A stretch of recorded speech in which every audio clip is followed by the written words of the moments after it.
Good morning friends, welcome to the channels current affair junctions. आज के इस session में हम लोग डिस्कस करेंगे 24 जुलाई 2026 के इंपॉर्टेंट करंट अफेयर्स। लेक्चर काफ़ी इंपॉर्टेंट होगा आपके सभी एग्जाम के पॉइंट ऑफ व्यू से, तो आप इसे इन तक जरूर देखिएगा। और क्लास का जो पीडीएफ होगा वो आपको हमारे टेलीग्राम चैनल पे मिल जाएगा, जो कि डिस्क्रिप्शन बॉक्स में लिंक्ड है। तो चलिए शुरू करते हैं आज का सेशन और डिस्कस करते हैं हमारा पहला क्वेश्चन। लेकिन उससे पहले हम लोग देखेंगे प्रीवियस क्लास का quick revision. Coldest known place में बूमरेंग नेबुला खोजा गया है सेंटाउरस कॉन्स्टेलेशन में। Venue of operation southern readiness कहाँ कंडक्ट किया गया है? साउदर्न नेवल कमांड कोची में। Country banning social media France under the age 15। Annual health coverage कितना दे रहा है? राजस्थान MAAY में 25 लाख पर family. Location of India first AI powered bird sanctuary experience कहाँ हो रहा है? थाने क्रीक महाराष्ट्र में। UK first cabinet level minister for artificial intelligence Kanishka Narayan. Institution setting of centre of excellence for green hydrogen research IIT Kanpur. Theme for world brain day जो कि हर साल 22 जुलाई को मनाया जाता है, brain health access for all. Reason national flag day जो कि सेलिब्रेट होता है हर साल 22 जुलाई को। Adoption of Tiranga by constituent assembly in 1947। State introducing uniform civil code UCC को लागू किया है हाल में ही Madhya Pradesh. Location of 600 crore integrated super alloy plant कहाँ स्थापित किया गया? तेलंगाना में। किसके द्वारा? रघुवंशी ग्रुप के द्वारा। Destinations for first direct Calcutta for freight train Nepal के कहाँ में? विराटनगर कस्टम यार्ड में गया है कलकत्ता से नेपाल तक। Agency implementing national wide campus biodiversity registration nature conservation foundation Mysore में। US law section authorising 30 years old civilian nuclear deal जो हुआ है सऊदी अरेबिया के साथ, सेक्शन कौन से सेक्शन के तहत? सेक्शन 123 के तहत 1 2 3। Budget section for de addiction centre in Gujarat, कितना बजट पास हुआ है? 14.90 करोड़ का। हमारा आज का पहला क्वेश्चन देखते हैं। Recently president Draupadi Murmu unveiled a bust of Mahatma Gandhi in which country? तो हाल ही में अभी प्रेसिडेंट द्रौपदी मुर्मू जी ने नॉर्थ मैकेडोनिया के यात्रा पे गई है और वहीं उन्होंने महात्मा गांधी की प्रतिमा का अनावरण किया है, अनवील्ड किया है। तो इसका राइट आंसर हो जाएगा option number B, North Macedonia. President Draupadi Murmu unveiled a bust statue of Mahatma Gandhi at the museum of city of Skopje during her state visit to North Macedonia. तो नॉर्थ मैकेडोनिया में अभी गई है द्रौपदी मुर्मू और वहाँ उन्होंने म्यूजियम में एक बस्ट, एक स्टेच्यू ऑफ महात्मा गांधी का अनवील्ड किए हैं, अनावरण किए हैं। कौन सी सिटी में? स्कोपजी ड्यूरिंग हर विजिट, जो विजिट में अभी गई थी नॉर्थ मैकेडोनिया में। कैपिटल ऑफ नॉर्थ मैकेडोनिया में स्कोपजी। कैसे हम लोग याद करेंगे? देखिए, मैकेडोनिया में हम लोग दुनिया याद रखेंगे, दुनिया मैकेडोनिया। स्कोपमीज में हम लोग स्कोप याद करेंगे। तो दुनिया में बहुत सारे स्कोप है, बहुत सारा रास्ता है, कुछ ना कुछ करने के लिए दुनिया में बहुत सारे स्कोप है। तो नॉर्थ मैकेडोनिया को हम लोग स्कोपजी उसका कैपिटल है याद रखेंगे। करेंसी में देख लेते हैं, नॉर्थ मैकेडोनिया का दिनार करेंसी है, दिनार। और Skopje is also birth palace of Mother Teresa, और मदर टेरेसा का बर्थ पैलेस भी स्कोपजी है 1910 में। और एक चीज़ और याद रखेंगे आप लोग, 1979 में मदर टेरेसा को नोबेल पीस प्राइज मिला था, नोबेल पीस प्राइज। और 1980 जस्ट एक साल बाद भारत रत्न मिला था, भारत रत्न। ये दोनों डाटा इंपॉर्टेंट है एग्जाम के पॉइंट ऑफ व्यू से, तो हम लोग इसको यहीं पर डिस्कस कर लेंगे। बर्थ इनका कहाँ हुआ था? स्कोपजी नॉर्थ मैकेडोनिया में 1910 में। 1979 में इनको नोबेल पीस प्राइज से नवाजा गया। और जस्ट एक साल बाद जब उनको नोबेल पीस प्राइज मिल गया तो भारत सरकार भी इन्हें 1980 में भारत रत्न दिए। क्वेश्चन नंबर 2 देख लेते हैं। What is the name of vessels used in समुद्र प्रदक्षिणा, India's first try vessels for all women selling expeditions? तो अभी हाल में ही कौन सा ऐसा वेसल्स है, शिप, वेसल मतलब आप लोग शिप डायरेक्ट याद रखेंगे। शिप कौन सा ऐसा शिप है जिसे समुद्र परिदक्षिणा यात्रा में यूज किया गया है? उस शिप को स्कीम है ये समुद्र परिदक्षिणा अभियान चलाया गया, उसमें ये शिप को यूज किया गया। इंडिया का पहला try service all women selling expedition बन गया। ट्राई सर्विस में navy, Indian army, Indian navy, air force तीनों आता है। और इंडिया का फर्स्ट ट्राई सर्विस में इंडियन आर्मी आ जाएगी, इंडियन नेवी और इंडियन एयरफोर्स तीनों के तीनों के सदस्य 9 मेंबर इसमें शामिल हैं, 9 मेंबर। और ऑल वुमेन सेलिंग एक्सपेडिशन यात्रा में गई हैं, जिस यात्रा का नाम क्या है, समुद्र प्रदक्षिणा। और शिप का नाम क्या है, वेसल्स का नाम क्या है, तो इसका राइट आंसर हम लोग अगर ट्राई देखिए, first tri service Triveni, Triveni tri Triveni, तो हम लोग ऐसे याद रखेंगे। Option number B IASV Triveni vessel का नाम है। और ये फर्स्ट इंडिया का first tri service all women women sailing expedition है, और जिसका नाम क्या है, समुद्र प्रदक्षिणा, मतलब समुद्र का वो, समुद्र का बोलते हैं ना, यात्रा पे गए, समुद्र यात्रा पे गए, तो उससे समुद्र प्रदक्षिणा किए हैं। ये 9 मेंबर, टोटल 9 मेंबर है। Try service all women crew member है।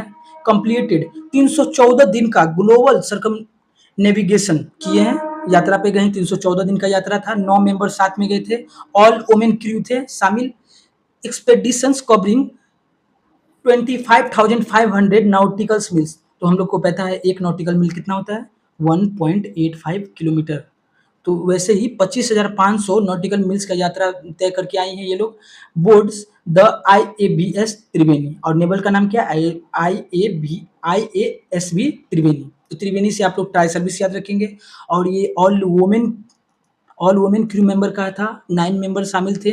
और ट्राई सर्विस में आप लोग नेवी, आर्मी और एयरफोर्स तीनों याद रखेंगे। एक्सपीडिशन का नाम पूछ रहा है, समुद्र प्रदक्षिणा। और 3 ग्रेट केप्स कवर्ड किए हैं, जैसे कि ये दूरी कवर्ड किए हैं ना 25,500, तो इसके बीच में 3 ग्रेट केप्स कवर्ड हुआ है, जिसका नाम है Cape Leeuwin, Cape Horn, Cape Good Hope. तो ये तीनों याद रखेंगे आप लोग। और सिंपल ये ज़्यादा इंपॉर्टेंट है, IASB Triveni, IASB Triveni. Question number 3, which anti submarine warfare shallow water craft was recently commissioned into Indian Navy at Karwar. तो कर्नाटका के कारवार में, इंडियन नेवी कारवार में अभी हाल में ही कौन सा anti submarine warfare shallow water craft को शामिल किया गया, तो उसका राइट आंसर हो जाएगा option number B, INS Malvan को शामिल किया गया है इंडियन नेवी एट कारवार। और कारवार कहाँ पे, कर्नाटक में। INS Malvan build by Cochin shipyard limited के द्वारा बनाया गया है, जिसका 80% से ज्यादा भाग इंडिजीनियस है, भारत में स्वयं निर्मित है। Was communist in naval base Karwar, naval base जो कारवार में है, कर्नाटक में है, वहां इसको शामिल किया गया है INS मालवान को। मोटो ऑफ INS मालवान का क्या है, साइलेंट क्लॉज। क्लॉज मतलब वही शेर का पंजा, साइलेंट क्लॉज। क्रेस्ट सिंबल अगर पूछा जाए तो बाघ नख, टाइगर क्लॉज। और मैन्युफैक्चर तो हम लोग देखेंगे Cochin shipyard limited CSL। Question number 4, which village has been declared as Tamil Nadu's first village fully operational climate resilient village. तो जैसे कि आपदा आता है, फ्लड आता है, तूफान आता है, सुनामी आता है, तो उसमें ये तमिलनाडु का पहला ऑपरेशनल क्लाइमेट रेजिलियंट विलेज बन चुका है ये विलेज। तो विलेज का नाम क्या है, Killai village. Situated near Pichavaram mangrove forest, जो कि इंडिया का सेकेंड लार्जेस्ट मैंग्रोव फॉरेस्ट है। फर्स्ट पे कौन आएगा, सुंदरबन आएगा। In Cuddalore districts has become Tamil Nadu first operational climate resilient village. तो क्लाइमेट रेजिलियंट से आप लोग इतना समझिए कि अगर फ्लड आए, अगर सुनामी आए, अगर ड्राउट आए, तो सब चीज़ से जितना भी क्लाइमेट जो भी है रेजिलियंट, वो ये सब रेजिलियंट है। ये विलेज जो है ये क्लाइमेट से लड़ सकता है। किलाई विलेज का नाम है, तमिलनाडु में स्थित है। और डिस्ट्रिक्ट कौन सा है, कडलोर डिस्ट्रिक्ट तमिलनाडु में। इकोलॉजिकल लैंडमार्क देख लेते हैं, पिचावर्मन मैंग्रोव फॉरेस्ट है। पिचावर्मन मैंग्रोव फॉरेस्ट दुनिया का सेकेंड लार्जेस्ट मैंग्रोव फॉरेस्ट है। फर्स्ट नंबर पर सुंदरबन वेस्ट बंगाल में जो है। क्वेश्चन नंबर 5 देख लेते हैं, who has been selected to receive the prestigious Lokmanya Tilak national award 2026। तो बाल गंगाधर तिलक, जिनका जन्म 23 जुलाई को हुआ था, उनके जन्मदिन के शुभ अवसर पर ये प्रेस्टिजियस लोकमान्य तिलक अवार्ड दिया जाता है, जो कि 2026 में किन्हें दिया गया है, option number B, Ajit Doval Singh को दिया गया है। नेशनल सिक्योरिटी एडवाइजर है अभी प्रेजेंट में अजीत डोभाल जी। इनको चूज किया गया है लोकमान्य तिलक नेशनल अवार्ड 2026 के लिए for his exceptional contribution in to national security. National security में इनका उत्कृष्ट योगदान की वजह से इनको चुना गया है लोकमान्य तिलक नेशनल अवार्ड के लिए। अवार्डिंग बॉडी कौन है? तिलक स्मारक मंदिर ट्रस्ट पुणे में। और फर्स्ट रेसिपिएंट अवार्ड इंस्टीट्यूट 1983 से लगातार दिया जाता है। ये अवार्ड 1983 से लगातार 2026 में अजीत डोभाल जी को मिला है, जो कि एनएसए रह अभी प्रेजेंट में इंडिया के एनएसए है, नेशनल सिक्योरिटी एडवाइजर है। Question number 6, who has been appointed as the chief executive officer CEO of NITI Aayog in July 2026। तो जुलाई 2026 में CEO chief executive officer of NITI Aayog किसे नियुक्त किया गया? तो इसका राइट आंसर हो जाएगा option number B, Anurag Jain को। और सक्सीड किसको किया है? सक्सीड किए हैं बीवीआर सुब्रमण्यम को। अनुराग जैन आप लोग याद रखेंगे। सीनियर आईएएस ऑफिसर है Anurag Jain, appointed as chief executive officer CEO of NITI Aayog. NITI Aayog का फॉर्मेशन 1 जनवरी 2015 को बीजेपी के शासनकाल में एफवाईपी को खत्म कर दिया गया था। 5 ईयर प्लान को खत्म करके और ये नीति आयोग लाया गया था 1 जनवरी 2015 को। और चेयरपर्सन प्राइम मिनिस्टर होते हैं मोदी जी, और हेडक्वार्टर है न्यू दिल्ली में। क्वेश्चन नंबर 7 देख लेते हैं। इंडिया रिसीव किया है what percentage of broad gauge railway electrification positioning as it second most electrified railway network globally. तो ये जो बोर्ड गाउग है, इसमें इंडिया का इलेक्ट्रिफिकेशन मतलब जो भी ट्रेन चलेगा इलेक्ट्रिक से चलेगा, उसमें इंडिया का कितना परसेंट हासिल कर लिया है, और इंडिया बन गया है वर्ल्ड का second most electrified railway network. मतलब दुनिया का सबसे बड़ा इलेक्ट्रिफाइड नेटवर्क अब चाइना के बाद इंडिया का है सेकेंड लेवल पे। कितना परसेंट इंडिया शामिल कर लिया है? 99.6। अगर ये शायद 100% होता तो अभी 1 नंबर पे रहता है इंडिया।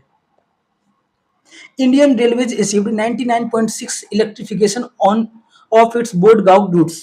तो बोर्ड गाउग जो रूट्स है, देखिए 3 रूट्स होता है। एक होता है नॉर्मल गाउग रूट्स जिसे हम लोग छोटी लाइन बोलते थे, एक होता है मीडियम गाउग रूट्स जो जिसे मीडियम होता है, एक बोर्ड गाउग जो अभी प्रेजेंट में सबसे ज़्यादा है बोर्ड गाउग। जो नॉर्मल गाउग होता है उसके बीच पटरी का जो बीच का दूरी जो होता है वो 0.76 मीटर होता है, करीबन आधा मीटर। और जो मिडिल गाउग होता है, मिडिल गाउग जो बीच में चला था 90s के ज़माने में, उसमें 1 मीटर की दूरी होता था पटरी के बीच में। लेकिन अभी हाल में जो गाउग बनाया गया है उसमें लगभग 1.5 मीटर 1.76 मीटर की दूरी होता है बोर्ड गाउग में। तो यही बोर्ड गाउग, यही पटरी ट्रैक पे इंडिया 99.6 इलेक्ट्रिफिकेशन हासिल कर लिया है और बन गया है second most electrified railway network in the world after Switzerland या चाइना के बाद। फर्स्ट इलेक्ट्रिक ट्रेन इंडिया में कहाँ चला था? डेक्कन क्यून के नाम से चला था, बॉम्बे बीटी टू कुर्ला। 3 फरवरी 1925 को चला था, बॉम्बे से कुर्ला तक, जिसका नाम था, ट्रेन का नाम था डक्कन क्यून। इंडिया का फर्स्ट इलेक्ट्रिक ट्रेन था ये। और पहला अगर 1853 में बात करें तो वो भी तो बॉम्बे टू ठाणे चला था, मुंबई टू ठाणे। तो इलेक्ट्रिक ट्रेन भी बॉम्बे टू कुर्ला, वो मुंबई टू ठाणे बोलते थे ना, इसको बॉम्बे टू कुर्ला बोलेंगे। और 3 फरवरी 1925 को चला था इलेक्ट्रिक ट्रेन। और इंडिया का पहला पैसेंजर ट्रेन 1853 में चला था, 34 किलोमीटर लेंथ था इसका, और मुंबई टू ठाणे चला था ये। Union minister of railways Ashwini Vaishnaw ji है। क्वेश्चन नंबर 8 देख लेते हैं। Who has given the additional charge as chairman and managing director of IRCTC. तो अभी हाल में ही किसे चेयरमैन और मैनेजिंग डायरेक्टर सीएमडी नियुक्त किया गया है आईआरसीटीसी। मतलब वही साइट है जिसके द्वारा हम लोग टिकट बुक करते हैं, रिजर्वेशन वाला टिकट बुक करते हैं, कैटरिंग बुक करते हैं। तो इसका राइट आंसर हो जाएगा option number B, Rahul Himalayan. तो राहुल हिमालयन आप लोग नाम याद रखेंगे। आईआरसीटीसी जो है उसके मैनेजिंग डायरेक्टर और चेयरमैन नियुक्त किए गए हैं सीएमडी। राहुल हिमालयन आईआरटीएस के ऑफिसर हैं और इन्हें हाल में ही आईआरसीटीसी के चेयरमैन और मैनेजिंग डायरेक्टर भी नियुक्त कर दिया गया है। आईआरसीटीसी का फुल फॉर्म देख लेते हैं, ज़्यादा इंपॉर्टेंट है, Indian railway catering and tourism corporation. तो आईआर फॉर इंडियन रेलवे और सीटीसी का मतलब हो जाएगा catering and tourism corporation. Establishment देख लेते हैं 27 सितंबर 1999 में। 27 सितंबर 1999 में, मतलब 2000 के जमाना आने से पहले 1 साल पहले ही आईआरसीटीसी आ गया था 1999 में। क्वेश्चन नंबर 9 देख लेते हैं। National broadcasting day is celebrated in India every year on which day. तो आप लोग पहले इतना याद रखेंगे, नेशनल ब्रॉडकास्टिंग, ये टीवी है, ये रेडियो है। तो टीवी पे क्या दिखा रहा है? एक शख्स है टीका लगाए हुए और उसको बताया जा रहा है। रेडियो पे भी वही बताया जा रहा है और ये शख्स को नहीं पता है, बाल गंगाधर तिलक है। तो अगर हम कभी भी ब्रॉडकास्टिंग बोलेंगे, क्वेश्चन में आएगा ब्रॉडकास्टिंग, तो आप लोग डायरेक्ट याद रखेंगे टीवी पे किसका प्रचार चल रहा था, तिलक लगाए हुए बाल गंगाधर तिलक। तो उनका जन्म दिवस भी है 23 जुलाई, जिन्हें अभी हाल में ही तिलक अवार्ड जो दिया गया है अजीत डोभाल जी को, 23 जुलाई को ही दिया गया है। और 23 जुलाई को ही हम लोग नेशनल ब्रॉडकास्टिंग डे मनाते हैं। तो इसी दोनों डे को हम लोग रिलेट करके याद रखेंगे। नेशनल ब्रॉडकास्टिंग में हम लोग टीवी पे ब्रॉडकास्ट होता है, रेडियो पे ब्रॉडकास्ट होता है। तो ब्रॉडकास्ट में क्या दिखाया गया, बाल गंगाधर तिलक को दिखाया गया। और लोकमान्य तिलक अवार्ड जो है 2026 का अजीत डोभाल जी को मिला है, जो कि नेशनल सिक्योरिटी ऑफ इंडिया भी है, national security advice of India. 23 जुलाई आप लोग याद रखेंगे, national broadcasting day 23 July. National broadcasting day celebrated on 23 July to mark the first ever radio broadcast in India from Bombay station in Indian broadcast company IBC. 1927 में Indian broadcast company के द्वारा Bombay station से पहली बार इंडिया में radio broadcast किया गया था 23 जुलाई 1927 को। तो इसी डे को 23 जुलाई को कॉमेमोरेट करने के लिए हर साल नेशनल ब्रॉडकास्टिंग डे मनाया जाता है। और 23 जुलाई को ही बाल गंगाधर तिलक जी का जन्म दिवस है। और उनके जन्म दिवस के शुभ अवसर पर हर साल लोकमान्य तिलक अवार्ड दिया जाता है, जो कि 2026 में अजीत डोभाल जी को मिला है। ऑल इंडिया रेडियो देख लेते हैं, जिसको आकाशवाणी 1927 में तो आया था ऑल इंडिया रेडियो, और 1956 में इसका नाम आकाशवाणी कर दिया गया था ऑल इंडिया रेडियो का। Motto of all India radio क्या है, बहुजन हिते बहुजन सुखे, सभी के हित में सभी के सुख के लिए। क्वेश्चन नंबर 10 देख लेते हैं। On 23 July the birth anniversary of prominent freedom fighter nationalist leader है, कॉमेमोरेट एज जयंती। लोकमान्य तिलक जयंती 23 जुलाई को मनाया जाता है। सिंपल आप लोग इतना याद रखेंगे। जन्म दिवस किसका है, तो तिलक, Lokmanya Tilak, Bal Gangadhar Tilak. 23 July marks the birth anniversary of Lokmanya Bal Gangadhar Tilak, born on 23 July 1856 में इनका जन्म हुआ था। 1857 की क्रांति से ठीक एक साल पहले 1856 में इनका जन्मदिन हुआ था। 23 जुलाई को आप लोग याद रखेंगे। और इनका स्लोगन फेमस है, Swaraj is my birth right and I shall have it. Swaraj मेरा जन्मसिद्ध अधिकार है और मैं इसे लेकर रहूंगा, इसका नारा फेमस है। न्यूज़पेपर स्टार्टेड देख लेते, केसरी नाम से न्यूज़पेपर स्टार्ट किए थे जो कि मराठी लैंग्वेज में थे। अमहारत एक और न्यूज़पेपर स्टार्ट किए थे जो इंग्लिश लैंग्वेज में थे। फेमस फेस्टिवल गणेश चतुर्थी को और शिवाजी जयंती को पॉपुलर किए, ये पॉपुलर। क्वेश्चन नंबर 11 देख लेते हैं। What is the main objective of newly highlighted mini Nandi farmer prosperity scheme 2026। तो ये mini Nandi farmer prosperity scheme है 2026 का, उसका मेन ऑब्जेक्टिव क्या है, मेन उद्देश्य क्या है। तो आप लोग देखिए ना, मिनी नंदी, अभी जो गाय का वैरायटी आ रहा है, छोटी छोटी नंदी से अब गाय रहती है और बहुत ज्यादा दूध देती है, वैरायटी उसका हाई रहता है। तो हम लोग इससे ब्रीड से याद रखेंगे। Option number B, breed improvement करता है मिनी नंदी गाय, ब्रीड को इंप्रूवमेंट करता है, फाइनेंशियली सपोर्ट करता है स्मॉल लाइफ स्टॉक रियर्स को, और जो चरवाहा रहते हैं छोटे छोटे पशुपालक, उनको लाइफ स्टॉक्स में मदद करता है, और ये जो भी पशु है उसके ब्रीड को इंप्रूवमेंट करता है। The mini Nandi schemes M क्या करता है, इनहेंस मिल्क प्रोडक्टिविटी, दूध का प्रोडक्टिविटी बढ़ाता है, इंप्रूव इंडिजीनियस कैटल ब्रीड्स, और भारतीय कैटल ब्रीड्स में इंप्रूवमेंट लाता है, सपोर्ट करता है small scale farmers in rural areas, और रूरल एरियाज में जो स्मॉल स्केल फार्मर्स है उसको फाइनेंशियली सपोर्ट करता है। ऑपरेशन फ्लड कब आया था, 1970 में आया था। आप लोग सिंपल याद रखेंगे, दूध अब 70 रुपये केजी लीटर हो गया है दूध, और 1970 से ऑपरेशन फ्लड याद रखेंगे। फादर ऑफ व्हाइट रेवोल्यूशन किसको माना जाता है, डॉक्टर वर्गीज कुरियन। और नेशनल मिल्क डे 26 नवंबर को मनाया जाता है। तो सिंपल आप लोग याद रखेंगे, 1970 में ऑपरेशन फ्लड आया था, जिसके फादर जनक किनको माना जाता है, doctor Verghese Kurien, Verghese.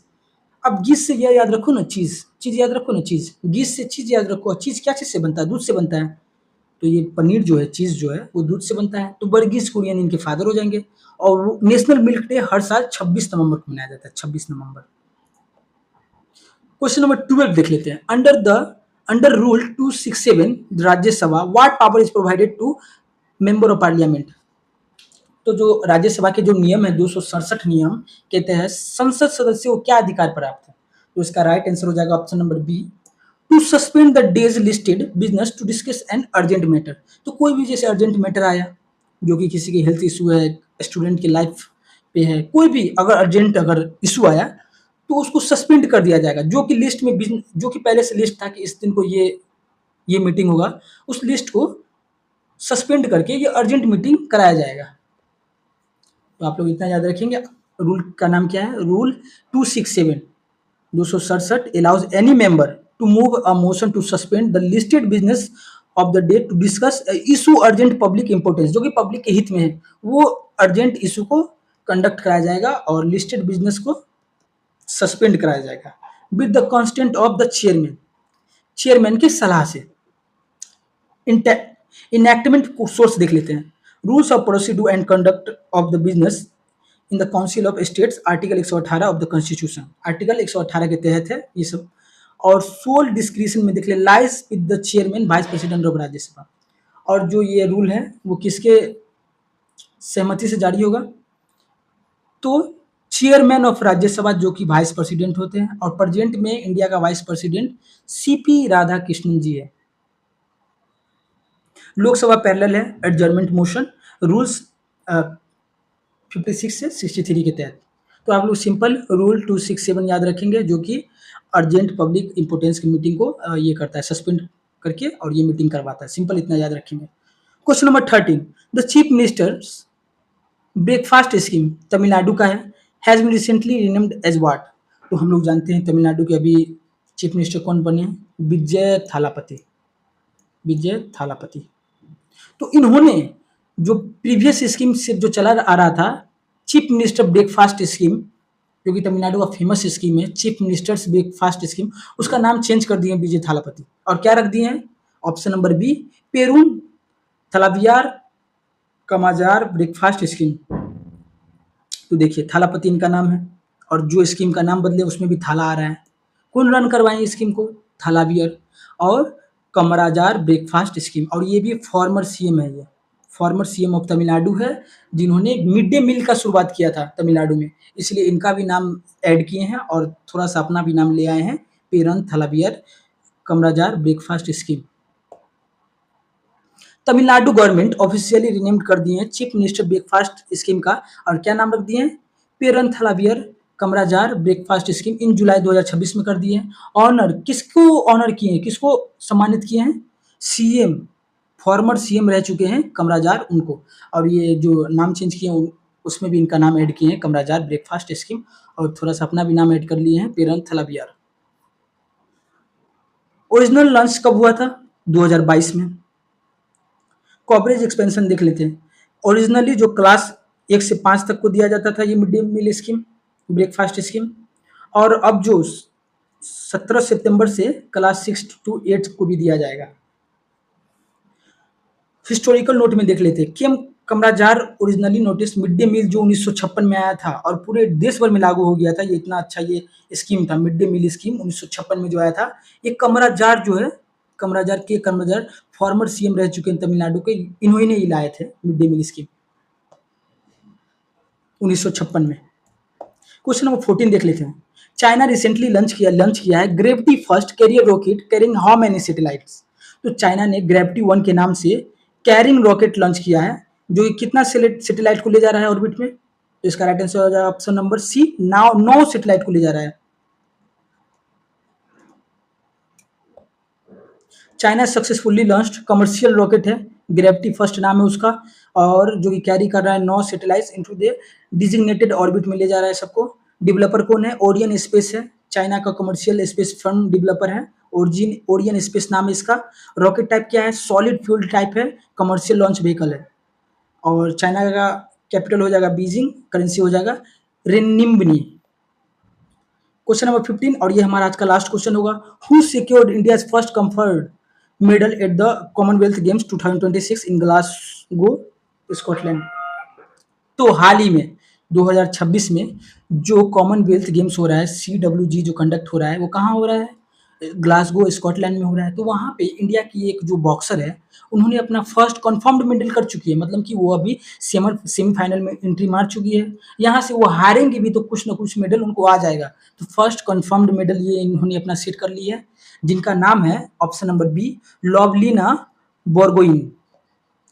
Indian boxer है, नाम क्या है? लवलीना बोर्गिन नाम है। इंडिया के फर्स्ट मेडल कंफर्म कर ली है CWG में, कॉमनवेल्थ गेम्स में 2026, जो कि ग्लासगो स्कॉटलैंड में हो रहा है। Advancing into the semifinal, semifinal में एंट्री मार दी है लवलीना बोरगोइन। स्पोर्ट कौन सा है इनका? बॉक्सिंग स्पोर्ट है, मिडिल वेट है इनका, होम स्टेट असम से बिलोंग करती है। प्रीवियस फीट में अगर देखिए तो 2020 के टोक्यो ओलंपिक में ब्रोंज मेडल जीती है, ब्रोंज मेडलिस्ट है टोक्यो ओलंपिक्स 2020 का। क्विक रिवीजन देख लेते हैं आज का। Bust statue of Mahatma Gandhi कहाँ अनबिल्ड हुआ है? North Macedonia by Draupadi Murmu. Vessel of Samudra Pradakshina IABS त्रिवेणी से आप लोग याद रखेंगे। ASWSWC vessel communist into Indian navy INS Malvan को कंडक्ट किया गया है। First climate resident village Killai Tamil Nadu में। लोकमान्य तिलक नेशनल अवार्ड अजीत डोभाल जी को मिला है। न्यू CEO ऑफ नीति आयोग अनुराग जैन को बनाया गया है और सुब्रमण्यम को सक्सीड करके हुए हैं। रेलवे बोर्ड गांव में इलेक्ट्रिफिकेशन कितना हासिल किया? 99.6%। New CMD of IRCTC Rahul Himalayan याद रखेंगे। नेशनल ब्रॉडकास्टिंग डे 23 जुलाई को मनाया जाता है और बर्थ एनिवर्सरी ऑफ बाल गंगाधर तिलक भी 23 जुलाई को ही है। Mini Nandi scheme breed improvement and life stock support करता है। रूल 267 जो है सस्पेंड बिजनेस करके अर्जेंट मीटिंग को कंडक्ट करवाता है। TN स्कीम को है ना, तमिलनाडु का स्कीम क्या है? कमराजारी स्कीम का नाम बदलकर चेंज कर दिया गया है। ग्रेविटी फर्स्ट जो है चाइना का 9 सैटेलाइट लॉन्च किया है ऑर्बिट में। फर्स्ट CWG द मेडल जो कंफर्म की है इंडिया के लिए लवलीना बोरगोइन है, बॉक्सर से रिलेटेड, और 2020 के टोक्यो ओलंपिक्स में ब्रॉन्ज मेडल भी जीती हुई है, ये भी याद रखिएगा। क्वेश्चन ऑफ द डे देख लेते हैं। नेशनल ब्रॉडकास्टिंग डे जो है इंडिया में सेलिब्रेट किया जाता है हर साल। Celebrated annually in India which day, कौन सा डे को मनाया जाता है? इसका कमेंट में आप लोग आंसर टाइप करेंगे। Please like and subscribe for the next update please. Thank you.